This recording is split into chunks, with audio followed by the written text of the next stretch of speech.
Ces 4 points marquent l'entrée de l'eau dans les jardins d'Annouvois. De là, moi, Charles-Alexis de Montpellier, maître des forges, je souhaite que cette eau qui me permet de travailler le métal en amont traverse ces lieux d'une manière surprenante. Et ce, sans que la moindre goutte ne soit propulsée par quelque mécanisme que ce soit. Comme ici, face au miroir d'eau du château où s'élève le buffet d'eau. C'est en réalité le grand canal qui alimente une discrète tuyauterie souterraine. Elle se ramifie et distribue son flux à une succession de tuyaux pincés.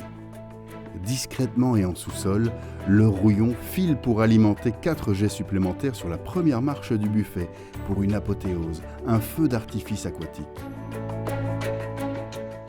Mais d'où vient l'eau, me demande-t-on souvent ?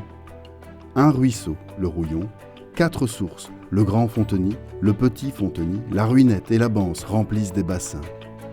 Méfiez-vous, le jardin est en pente et l'eau réserve toujours de nouveaux tours. Comme celui-ci. Comment la finesse du voile d'eau de la grande cascade donne suffisamment de vigueur à ce jet d'eau et suffisamment de débit à ce gros bouillon ? Impossible, n'est-ce pas ?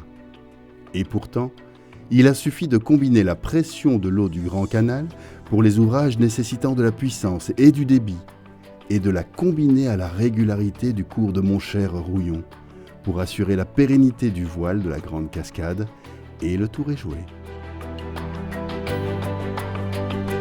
Voilà comment, avant de la rendre à la Meuse, je me suis amusé à Annevoie, à réveiller l'eau qui dort.